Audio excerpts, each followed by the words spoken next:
Hello. வணக்கம். கூப்பிட்டுருந்தீங்க? வணக்கம் sir. சொல்லுங்கள். இல்லை சார், உங்கள் வீடியோ ஒன்று பார்த்தா அதுக்கு தான் சார் கூப்பிட்டேன் சார். பேர் Kannappan, Trichy sir. Right right right right யாருக்கு வரணும் பார்க்குறீங்க? எனக்கு தான் சார். சரிங்க சார், சரிங்க சார். ஓகே, இது உங்களுக்கு வாட்ஸ்அப் நம்பரா சார்? வாட்ஸ்அப் நம்பர் தான் சார். 97 86 986 073. உங்கள் பேர் சார்? கண்ணப்பன். எந்த ஊர்? திருச்சி சார். என்ன படிச்சிருக்கீங்க? நான் MA BEd MPhil. MA PhD MPhil. வயசு? 37 சார். என்ன வேலை சார்? வேலை, வருமானம்? சார், ஃபஸ்ட்டு என்னை பற்றி சொல்லிடுறேன் சார். என் பேர் கண்ணப்பன். நான் வந்து பார்வை தெரியாத மாற்றுத்திறனாளி. சரி. சரிங்களா? அதனால் எனக்கு ஏதாவது ஒரு வரம் இருந்தால் சொல்லுங்கள். படிப்பு, ஜாதி, அந்த கேஸ்ட் எதுவும் எதுவுமே தடை இல்லை. ஜாதகம் தடை இல்லை. அதனால் எதுனாலும் நீங்கள் பார்த்து சொல்லுங்கள். Okay okay. பார்வை தெரியாது சார் நமக்கு. ஓகே, மாற்றுத்திறனாளி. ஆமாம் சார். சரி. இப்போ உங்களுக்கு ரைட், நீங்கள் சொல்லுறது ரைட்டு. கண்ணப்பன், திருச்சியிலேருந்து பேசுகிறீங்க. எம்ஏ பிஎட் எம்ஃபில் முடிச்சிருக்கீங்க. 37 வயசு. இப்போ உங்களுக்கு 37 வயசு ஆகுது. அப்பா அம்மா இருக்காங்களா? இருக்காங்க சார். உடன்பிறப்பு? ஒரு தம்பி, 2 தம்பி, ஒரு அக்கா, ஒரு பாப்பா. Right, okay. எல்லாருமே இருக்கிறாங்க. ஆமாம் சார். நீங்கள் கண் பார்வை எப்போ உங்களுக்கு தெரியாமல் போச்சு? நமக்கு பிறவிலே போயிடுச்சு சார். பிறவிலே கிடையாது. ஆமாம் சார். ஓகே. இப்போ 37 வயது ஆகிடுது, பிறவிலே கண் தெரியாது. இப்போ என்ன உங்களுக்கு வருமானம் வருது? ஏன்னா வரக்கூடிய மனைவிக்கு நான் நீங்கள் வந்து ஒரு இதில் வந்து மாற்றுத்திறனாளி ஸ்கூலில் வந்து வேலை செய்கிறேன் சார். ப்ரைவேட் இதெல்லாம் வந்து வேலை செஞ்சுருக்கேன். அதில் எவ்வளோ வருமானம் வருது? 15 ரூபா வருது சார் மாதத்துக்கு. மாதத்துக்கு 15,000 வருது. நீங்கள் என்ன சமுதாயம்?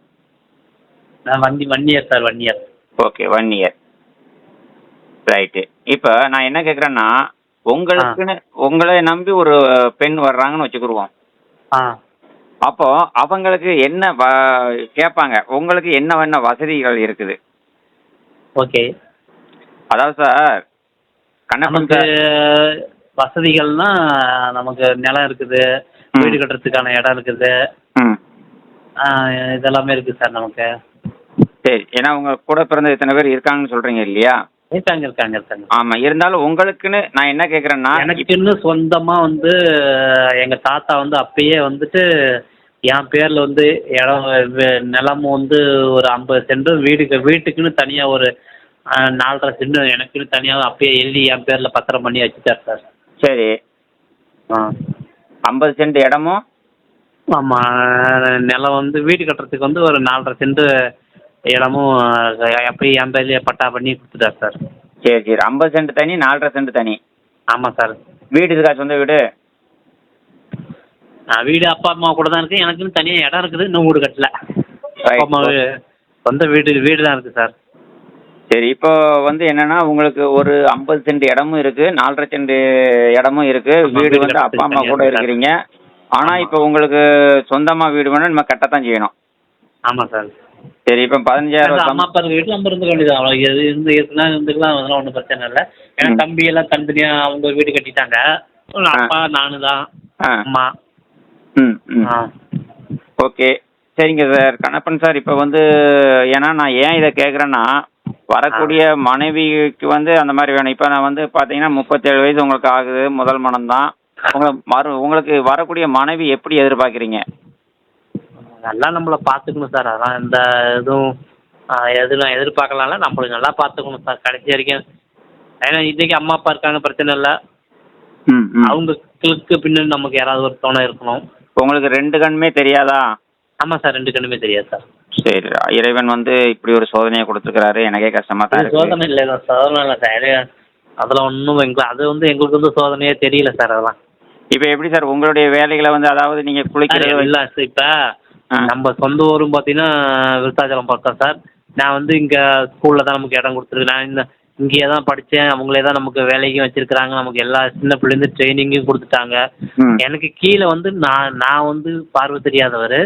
எனக்கு கீழே நார்மலான டீச்சர்ஸ் ஒரு 15 பேர் வந்து எனக்கு கீழே வந்து வேலை செய்கிறாங்க. நான் அவங்களுக்கு சூப்பர்வைஸ் பண்ணிட்டு இருக்கேன் சார் நான். ஓ! சரி, சரி, சரி, சரி. சமைக்கிறது, நம்மளுடைய ட்ரெஸ் அயர்ன் பண்ணுறது, நம்மளுடைய வேலைகள் எல்லாமே நானே பார்த்துக்குவேன். யாருடைய ஹெல்ப்புமே பண்ணிக்குவேன். ஏன்னா ஃபஸ்ட்டு ட்ரைனிங் வந்து எங்களுக்கு வந்து யாருடைய ஹெல்ப்பும் இல்லாமல் நம்ம ஒரு வேலையை நம்மளே செஞ்சுக்க தான் ட்ரைனிங் முதல்ல கொடுத்தாங்க. அதுக்கப்புறம் தான் படிப்பேன். ஓ! சமையல் நீங்களே பண்ணிருவீங்க, அயர்ன் எல்லாமே நானே பண்ணிருவீங்க. பண்ணிக்கிறேன் சார் நான். சமையல் வேலை, பிளம்பிங் வேலை முதற்கொண்டு எல்லாமே பண்ணுவேன் சார் நான். ஓ! ஆ, சரிங்க சார். ரைட்டு. நான் வந்து ஒரு முயற்சி பண்ணுறேன். ஓகே. சமூக வலைதளங்களில் வந்து உங்களுடைய விவரங்களை வந்து நான் எல்லாத்துக்கும் ஃபார்வர்ட் பண்ணுறேன். உங்களை ஆ. ஏற்றுக்கிட்டு ஒரு பொண்ணு வர்றாங்கன்னு வச்சுக்கோங்க. இப்போ அவங்களுக்கு வந்து பார்த்தீங்கன்னா வருமானம் உங்களுக்கு 15,000 ரூபா வருது. ஆனால் இது என்ன ஆ. சம்பளம் எதுவும் கூடுமா? இது வந்து கவர்மெண்டா ப்ரைவேட்டா?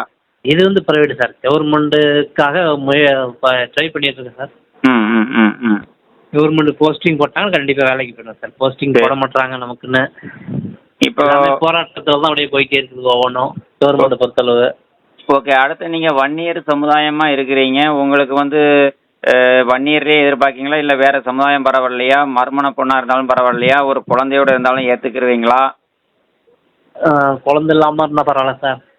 ம் ம் ம் ம் வச்சு சிஸ்டரானு ஒன்று போட்டிருந்தீங்க. அதுமாரி யாராவது அப்போ அம்மா அப்பா அப்படி இல்லாதவங்க அதுமாரினா யாரும் பிரச்சனை இல்லை சார் நமக்கு.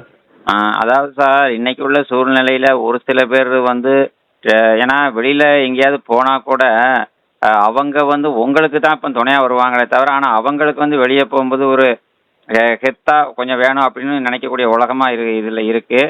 அதே கண்டிப்பாக சமயம் சார் கண்டிப்பாக.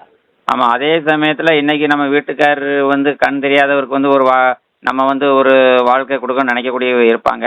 அதேமாரி நம்ம ஆமாம். நம்ம வீட்டுக்காரர் வந்து நம்மளை வந்து இனிமேல் சந்தேகம் எதுவும் பட மாட்டார், வைக்க மாட்டார்.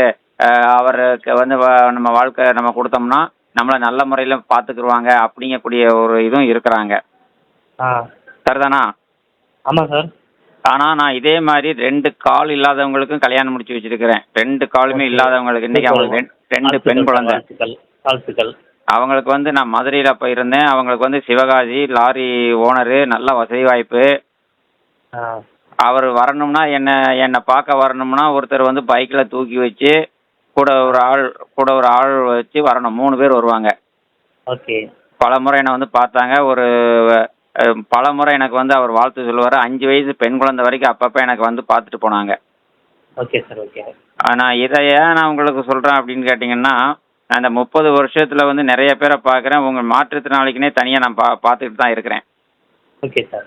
அதாவது இப்போ உங்களுக்கு வரக்கூடிய ஒரு பொண்ணு என்ன செய்வாங்கன்னா, நம்ம இந்த விஷயத்தை அவங்க தெரிஞ்சுக்கிட்டு முதல்ல அவங்க மனசுல வந்து பதியணும். இவர் ஒரு மாற்றுத்திறனாளி. இவருக்கு உங்களுடைய சொத்து மதிப்பு என்ன சார்? 1 கோடி கிட்ட தான் வரும் சார். ரைட்டு. இப்போ ஒரு மாற்றுத்திறனாளி நீங்க, உங்களுக்கு 1 கோடி ரூபா சொத்து இருக்குன்னா வாழ்க்கை ஃபுல்லா இருந்து சாப்பிட்ற அளவுக்கு வசதி இருக்குன்னு வச்சுக்கோங்க. ம். இப்போ ஒரு பொண்ணு நான் பேசுறேன்னு வச்சுக்கோங்க. அந்த பொண்ணுகிட்ட நான் சொல்லணும், இந்த பாருமா, இந்த மாதிரி ஒருத்துக்கு வாழ்க்கை கொடுத்தீங்கன்னா உனக்கு ஒரு புண்ணியம் ம். என்ன. அப்புறம் வந்து அங்கே எந்த எதிர்பார்ப்பும் கிடையாது. அவர் 15,000 ரூபா சம்பாதிச்சு உங்கள் வீட்டில் கொடுப்பாரு. அம்மா அப்பா ஏற்கனவே இப்போ நீங்கள் சேமிப்புலாம் கொஞ்சம் வச்சுருப்பீங்க இல்லையா? ஆமாம் சார். ஆமாம், சேமிப்பு ஏற்கனவே ஓரளவுக்கு வச்சுருப்பீங்க. வரக்கூடிய மனைவி வந்து உங்கள்கிட்ட இருக்கிறத எடுத்துகிட்டு போகாமல், ஏமாற்றிட்டு போகாமல், இடையில விட்டுட்டு போகாமல் இருக்கக்கூடிய மனைவியாக இருந்தால் அந்த பொண்ணுக்கும் நல்லது, உங்களுக்கும் ஒரு சந்தோஷம். நீங்கள் வரக்கூடிய மனைவியை எந்த ஒரு இப்போ நீங்கள் பேசும்போது தெரியுது, கோவங்கவும் படாமல் அமைதியாக தான் பேசுவீங்க அப்படிங்கிறது தெரியுது. ஸோ உங்களுக்கு ஒரு வாரிசுன்னு வந்தால் ஹாப்பி, அவ்வளோதானே? ஆமாம் சார். துணைன்னு ஒன்று வேணும் சார். சரி. நம்ம ஏதோ ஒரு பிரச்சனை வரும்போது நமக்கு கூட ஒருத்தங்க நமக்கு கூட இருந்தாங்கன்னா அது நமக்கு ஒரு இதுதானே சார் சார். சரி சரி சரி சரி சரி சரிங்க சார். இப்போ அப்போ நான் ஒரு விஷயம் நான் சொல்கிறேன். சொல்லுங்கள் சார். இப்போ எந்த ஜாதியாக இருந்தாலும் பரவாயில்ல அப்படிங்கிறத நீங்கள் ஏற்றுக்கிறோம்னு சொல்லியிருக்கீங்க, மறுமணம் ஏற்றுக்கிறோம்னு சொல்லியிருக்கீங்க. அதே சமயத்தில் நீங்கள் 37 வயசு ஆனதுனால அவங்களுக்கும் ஏதாவது ஒரு குழந்தை இருந்து கணவர் இறந்தோ இல்லது கணவர் வந்து வேற ஒரு திருமணம் முடித்து போனாலோ அப்படி இருந்தாலும் நான் உங்களுக்கு சொல்கிறேன், அதை தயவு செய்து என்னென்னா நீங்கள் அதை கொஞ்சம் மனசில் கொஞ்சம் யோசிச்சு பாருங்கள். நான் சொல்கிறக்காண்டி கட்டாயப்படுத்தணும்னு நினைக்க வேண்டாம். ஸோ அவங்களுக்கு நம்ம ஒரு வாழ்க்கை கொடுப்போம். உங்களுக்கு வந்து ஒரு குழந்தையானாலும் 2 குழந்தையாக அது குழந்தையோட குழந்தையா நீங்கள் பார்த்துக்கிடுங்க. அதுவும் நம்ம குழந்தைன்னு நினச்சிக்கோங்க, அவ்வளோதான். Okay sir. சரிங்களா? நான் உங்களுக்கு வந்து கண்ணப்பனுக்கு வந்து இந்த கணேசன் வந்து ராஜேஸ்வரி திருமண தகவல் நிலையத்தின் மூலியமாக ஒரு அண்ணனாக இருந்து நான் பண்ணி தரேன். ஓகேவா? Okay sir. சரி, எனக்கு நீங்கள் ஒரு ஃபோட்டோஸ் மட்டும் இதுக்கு அனுப்புங்க. உங்களுக்கு வந்து ஒரு நல்ல மனைவி அமைவதற்கு நானும் முயற்சி பண்ண இறைவனிடம் வேண்டிக்கிறேன். Okay sir. Okay sir. நன்றி நன்றி. வச்சிட்டுமா? Okay sir. உங்கள் இப்போ நீங்கள் எனக்கு ஃபோட்டோ அனுப்புகிறோம்னா எப்படி நீங்களே அனுப்புறீங்களா, யாரையும் வச்சு அனுப்பணுமா? ஃபோட்டோ நான் செல்லில் ஃபோட்டோ பிடிச்சி வைக்கல. ஃபோட்டோ பிடிச்சி ஆல்ரெடி வச்சுருந்தேன்னா நானே உங்களுக்கு அனுப்பிச்சி விட்டுருவேன் சார். ஓகே ஓகே ஓகே, அனுப்புங்க அனுப்புங்க. நான் வாட்ஸ்அப்பு எல்லாமே நானே யூஸ் பண்ணுவேன் சார். Super super. ரைட், நீங்கள் அனுப்பிவிடுங்க, நான் பார்த்துக்கிறேன். Okay sir. ஓகே. நன்றி. நன்றி சார்.